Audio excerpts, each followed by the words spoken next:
13.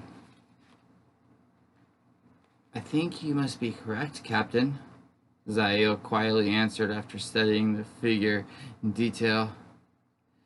Now that I have had a chance to cast a few spells of detection, I can swear that there is life in it. But how? Kentra wanted desperately to know. How could this be? How can this have happened to Mati? The necromancer did not look at all pleased. I can only assume that Juris Khan has not been forthcoming in his tales. That can't be! Lord Khan would never do anything like this. You know that. I am as deeply troubled as you by this discovery, and just as confused. I suppose it is quite possible that Lord Khan is also unaware of the true fate of his former friend, and therefore one must assume Khan's daughter is unaware herself. Of course she is, the captain snapped. Gorse shook his head. Can you do anything? Can you make him human again? Alas, I fear not. This is far more complex than the curse upon our host. What I have been able to determine is that Gregus Monty is more than just sealed to the stalactite. He is, in essence, a very part of the mountain. Such a spell cannot be reversed, I'm afraid. But he's alive, you said, persisted the giant. Zael shrugged. Kentra quite clearly disturbed more than he tried to show. Yes, otherwise my spell to summon his shade would have worked the first time. If it is any comfort, I suspect that if his mind survived after the transformation, then it has long since fallen into total madness. I dare say he suffers no longer. I want to see, demanded a voice.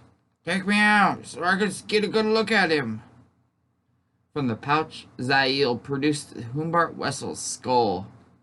Gorse looked on with some slight unease, but overall more interest. Kentra realized that he had forgotten to tell his second of the necromancer's unique companion. Holding the skull up high, Zael let it examine the ghoulish display. Humbart said nothing save to direct the spellcaster to point the empty eye sockets this way or that. "'Tis him," he remarked rather sadly.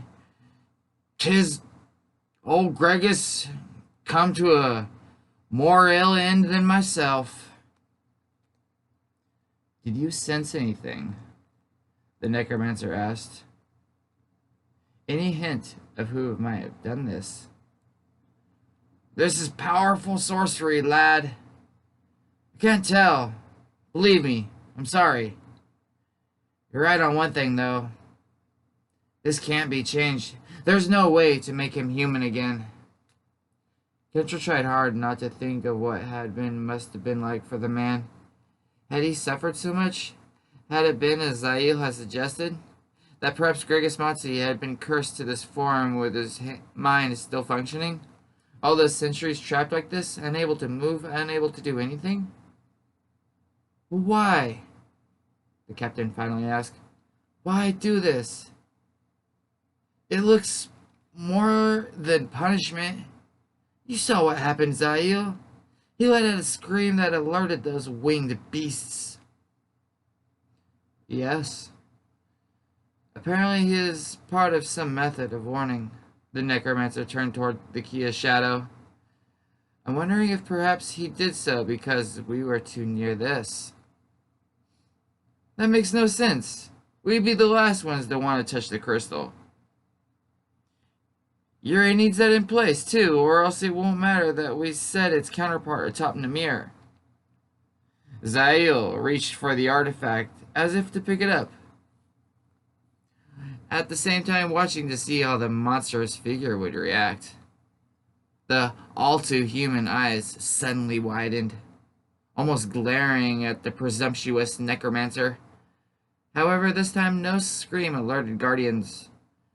Perhaps because there might not have been any left.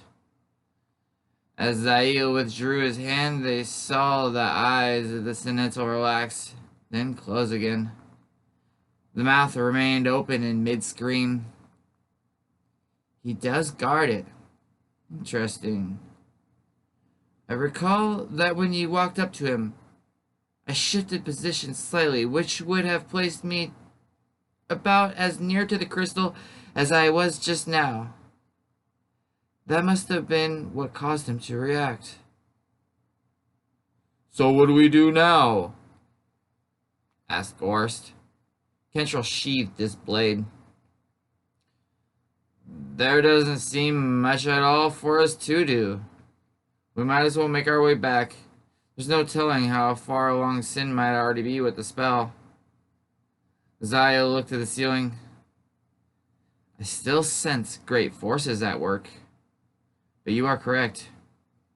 He may be done soon, and, as you said, there remains nothing of value for us to do here. We will retire to the palace and discuss this among ourselves in more detail. Hold on there, called Humbart Wessel's skull. You can't leave him like that.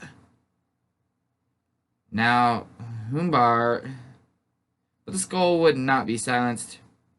Are you good men? Or the kind of villain you thought old Gregus to be?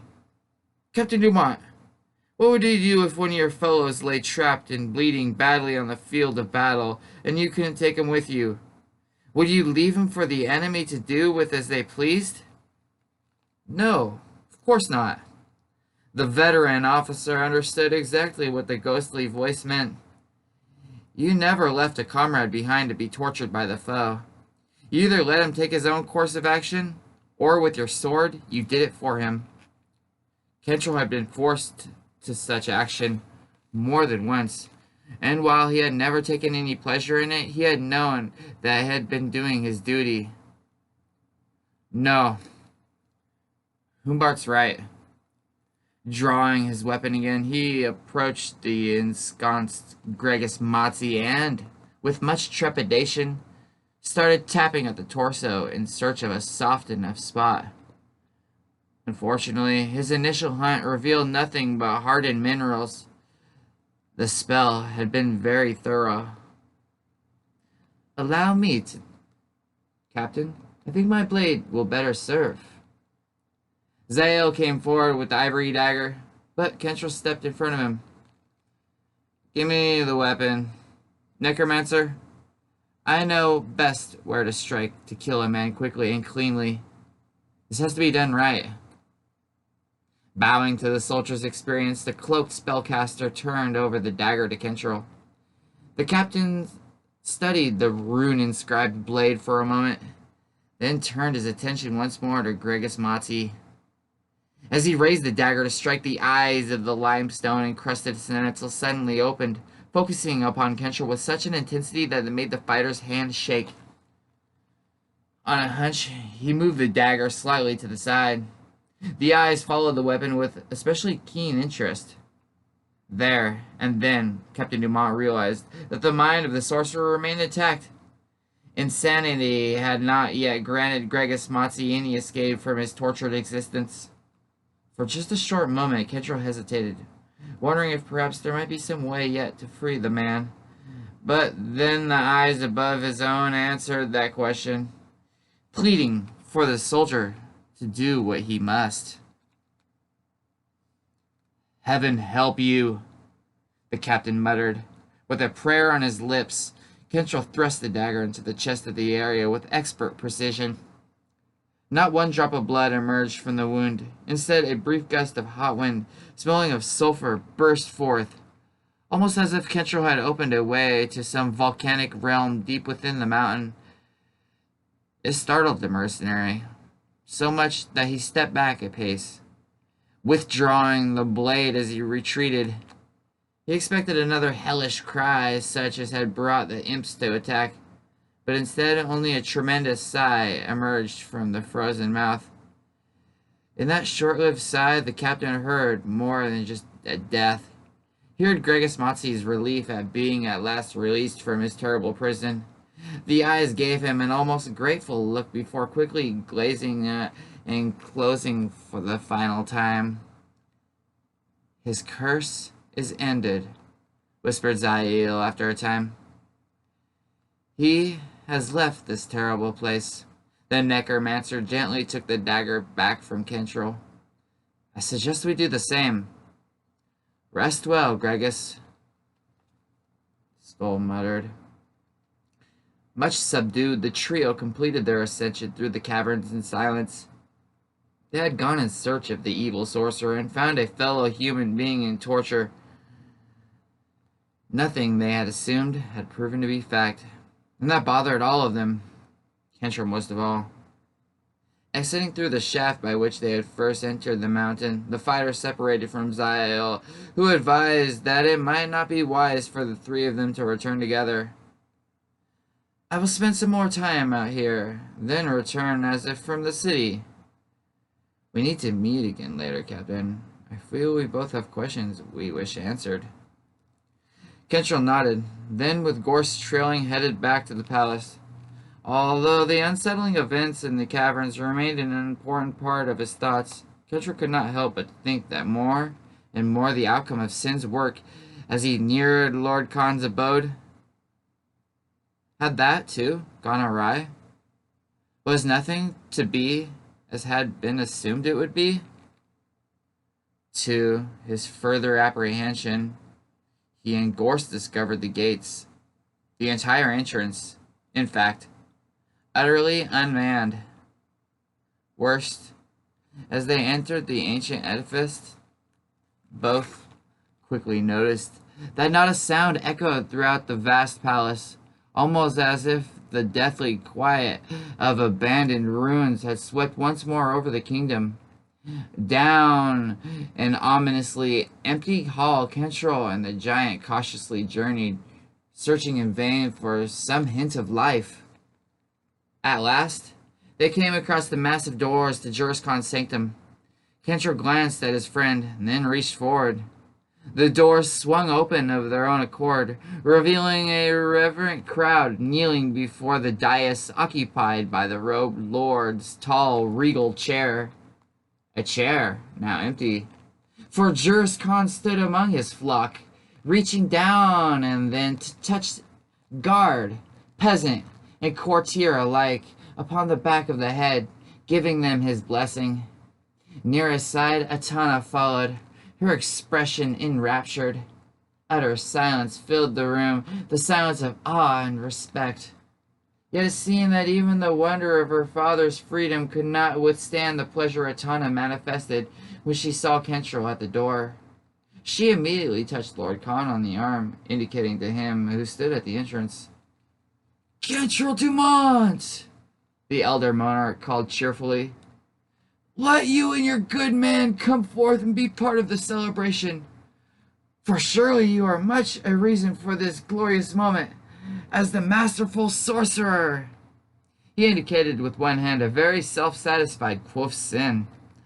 The Vizieri stood far to the left side of the dais, fairly preening, as courtiers both male and female moved to pay their humble respects. Sin caught Kentril's gaze and gave Captain a triumphant look that contained not one iota of humility. Urged on by Atana, Captain Dumont strode toward the regal pair. The kneeling throng gave way for him as much respect as they showed for their master. Never in his life had Kentril felt so awed by the simple fact that others honored him so much. He recalled all that Juris Khan had offered him, and for the first time actually believed it could come to pass without trouble. My good Kentril! Lord Khan gave him a strong, comradely hug, with one arm while pulling his daughter near with the other. This is a day of rejoicing, as great as when the Archangel first presented to me the hope of our salvation. Truly, the rebirth of Ure as a beacon of light in the world is near at hand. I am very happy for you, my lord. The weathered yet noble face twisted into an expression of bemusement. How certain I am of that! But look! Here's another more eager to express our gratitude, and able to do it far better than I. If you'll excuse me, my son, I must show myself to my people beyond the palace walls. They must know that the end of our great curse is near at hand. Armored guards hurried to flank their master. The gathered throng rose as one beyond Lord Khan, following him as he headed out the chamber for the first time.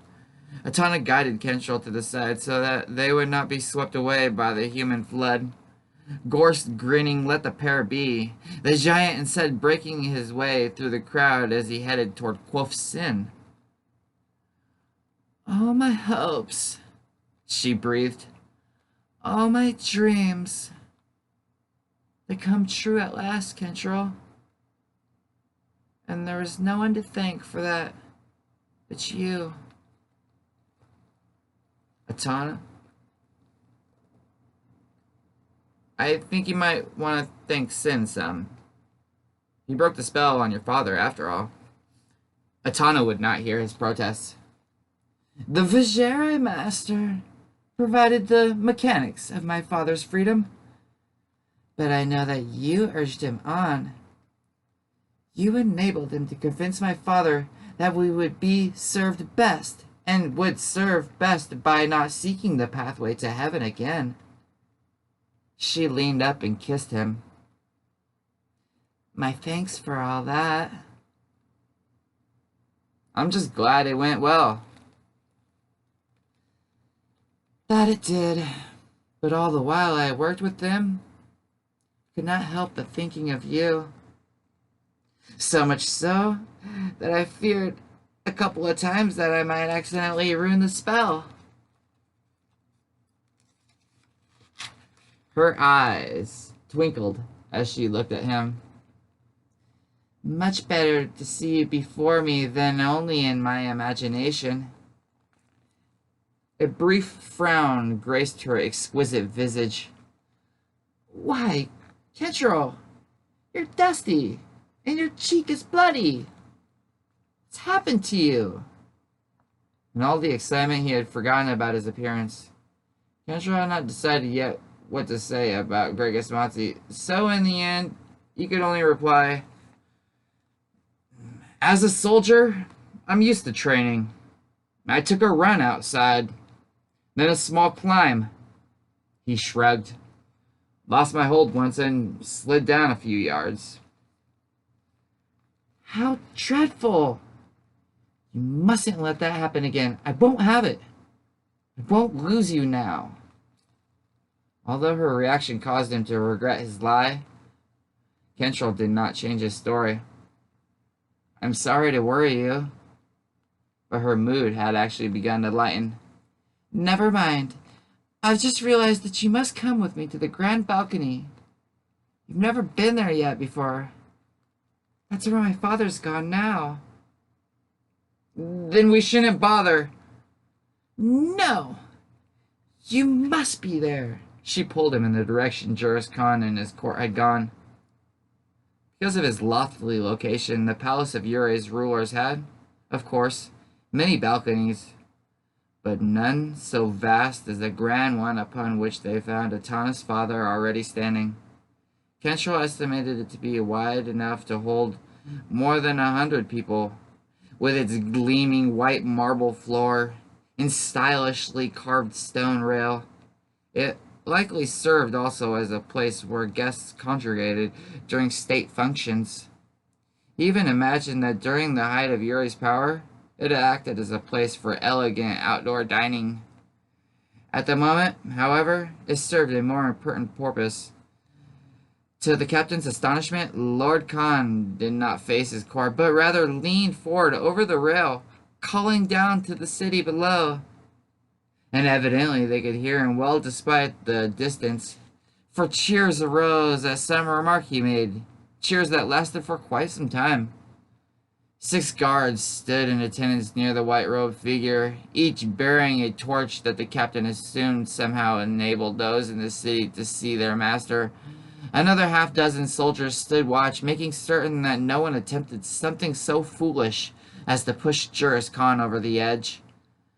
Kentrell thought the precaution unnecessary. Clearly everyone nearby and below worshipped the elderly leader. This is where Harkin Khan made the speech of the saints, Atana told him.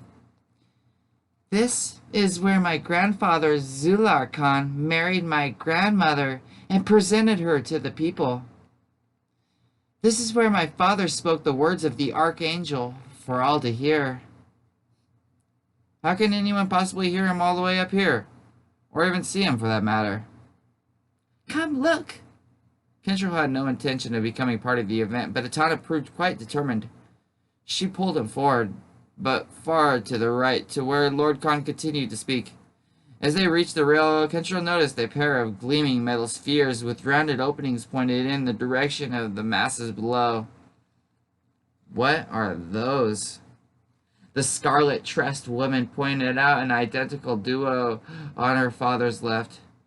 They amplify and project the voice of whoever speaks from where father stands.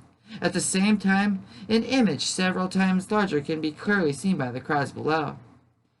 They are very, very old, and the spell work used to create them has been lost to us. Yet they still function. Incredible, Kentrell remarked, feeling the word highly inadequate, but unable to summon anything stronger. Suddenly, putting her finger to his lips, Atana whispered, Hush! You'll want to hear this. At first, all Captain Dumont heard were more of the same promises of the future that Juris Khan had been announcing to his flock. He spoke of the ending of Uray's trials, of once more the sun touching their flesh without burning it away. He talked of a new role the light among lights would play in the world, guiding it toward goodness and peace. And then he began talking about Kentrell. The veteran mercenary shook his head, hoping that his host would stop. Khan, however, spoke at length about the captain's role. Much of that role an exaggeration as far as Kentrell could recall. To hear Uray's ruler describe him, Kentrell Dumont was a paladin extraordinary, a defender of the weak and challenger of evil wherever it lurked. The people below began to cheer loudly every time Lord Khan spoke his name, and several of those on the balcony twisted their heads to see the righteousness paragon. Then, to his even greater fear, Atana's father gestured for Kentrell to join him. He would have refused, but Atana gave him no choice. Guiding him to where Juris Khan awaited, the benevolent lord again placed one arm around the fighter's shoulder, his other extended to his audience in the city. Kentrell Dumont of Westmarch, officer at large, skilled commander, hero of Uray. More cheering.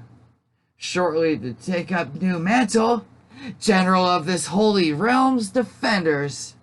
This brought renewed cheering, plus jubilant applause from the court.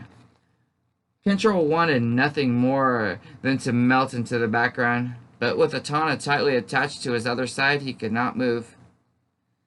General Kentrell Dumont, Khan called, commander of the realm, protector of the kingdom, prince of the blood. The fatherly monarch smiled at Kentrell. And soon, I hope, member of my own house. And the cheers erupted with such fervor that it seemed certain Namir would collapse from the sheer vibration.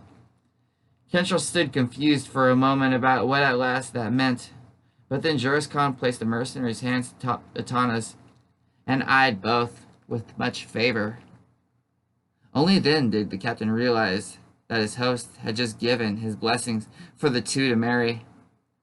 Atana kissed him. Still dazzled, He followed her from the balcony, uncertain yet whether it had been all a dream. Hope filled him. True, but so much uncertainty. Did he really dare to take on all that Yurei offered? General, prince, and royal consort? I must return to my father, Atana whispered quickly. I'll see you soon. She kissed him, then, with a last lingering glance, hurried back to the grand balcony. Well, said a voice near his ear. My sincerest congratulations, Captain. Pardon me, my lord. Kentrell turned to find Zael emerging from the shadowed corner. The necromancer nodded, then looked past him. Quite a display. I never asked for anything, but it is pleasing to receive it, is it not? At the very least, the affliction of the glorious Atana must put a thrill in your heart. Not certain whether or not the cloaked figure mocked him, Kentrell nodded. What do you want? I'll need to ask you how you found things when you entered. I became curious, I must admit, and decided to return to the palace earlier than I had said. To my surprise, there were no guards at the entrance, no people in the halls. I heard the noise from this direction and came just in time to hear you named higher to the throne. I'm not here, the captain retorted. I'll be royal consort. If I marry her, not... Kentrell hesitated. In some lands, those who married a princess, or the equivalent, became ruler when the crown was finally passed. Had Juris Khan just made him future ruler of Yurei? Zael took one look at Kentrell's questioning expression, and, with a hint of a smile, replied,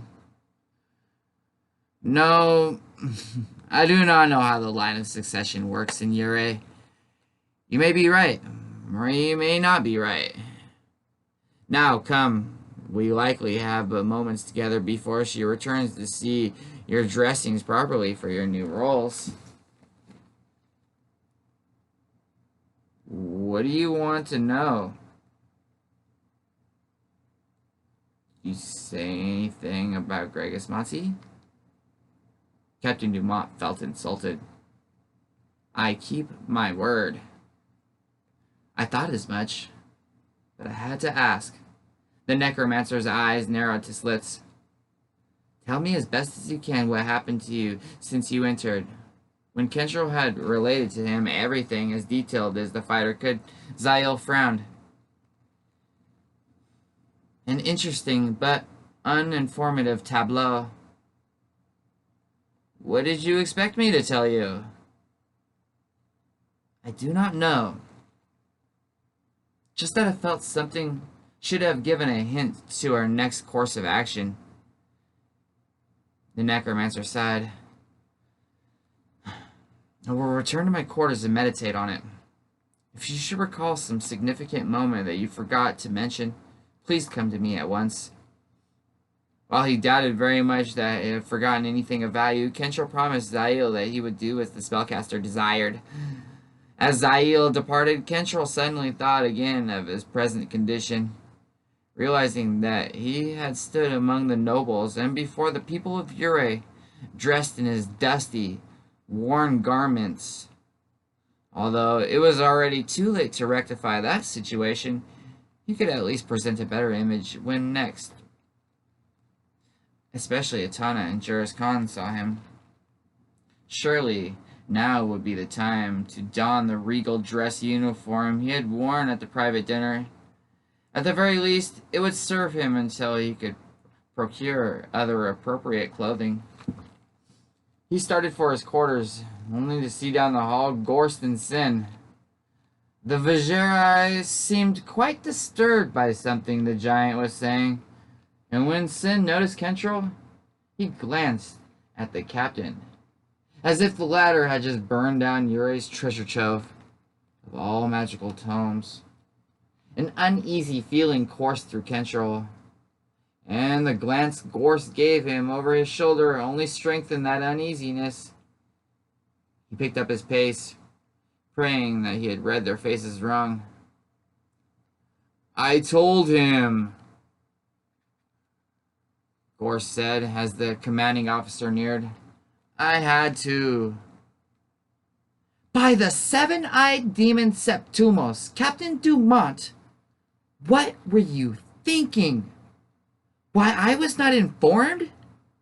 Is everything this Cretan said about the caverns in Gregasmatsi truth? I find it hard to believe."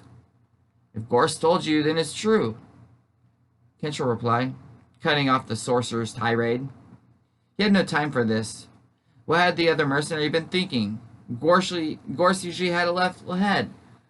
Why would he include sin without first discussing it with his captain? The Vigerai shook his head in disbelief. "I should have been down there. Gregasmatsi. So many things he could have explained." There wasn't much of anything he could have explained. Kentrell eyed Gorst, who did not look at all ashamed. "You did not tell him how we found Matsi, didn't you?" Gorst nodded. "Everything. I had to after what Master Sin said." "And what was that you said, Sin?" Drawing himself up the robe, Sorcerer muttered, "I still don't know if this brute here has a point, but what did you say that set Gorst off, Sin?" For once, he made the Vigerai uncomfortable. "The one trait that makes this one here more tolerable than the rest of you is his proper respect for all things magical. Because of that, I tolerated his questions about the work involved in casting my great spell. He wanted to hear about the difficulty and how I overcame it. He also..." Sin broke off as Kentrell stepped closer, hand on the hilt of his sword. "I'm coming to it! I told Gorst about the patterns and incantations I had created to undo the clever binding of the curse and how it all proceeded as smoothly as I expected it would. If the bragging did not cease quickly, Captain Dumont suspected he would soon try to throttle the spellcaster regardless of the consequences. Everything went well. You expected that. Not one hitch, I assumed." "Then you assumed wrong, Cretan," the bearded figure snapped. "There was one point when I feared that all the hard work would come to naught, when something outside my control nearly ruined a carefully prepared work of art." Quothsin tapped his staff on the floor. "I expected trouble from the girl, skilled wielder of power, but far too distracted by daydreams." At this he frowned hard at Kentrell, an obvious hint to the captain being the cause of those distractions. "What I did not expect was someone as well-versed, as well-trained as our host, nearly to turn it all into disaster." "What did he do?" Kentrell asked, suddenly unconcerned with such mundane things as dress uniforms and marrying the daughters of lords. Sin snorted. "Like a first-year apprentice, he did the unthinkable. We come to the threshold, the point there could be not the slightest fraction of an error. I had the girl drawing together the proper forces, while I, guiding them by words and gesture, worked to reverse that which had turned flesh, wood, and stone to one. It had been more simply his legs. The complexity might have been too great for even me, but fortunately that was not the case. Sin. All right. He moved. Cretan Jurus Khan, whose task was to focus his power, his will, from within to order the formant changes to spell the structure his own body moved. The Vigerai leaned back, as if what he said explained everything. Kentrell, however, knew that there had to be more. Gorst did not overreact. He did more than just move, the giant interjected. now as impatient as his captain with the sorcerer. Sin says he almost leapt up, Kentrell. Leapt up as if someone had lit up a fire underneath him. And from how Sin describes it, I'd say it happened right about the time you put the dagger through Gregis Matzi's chest.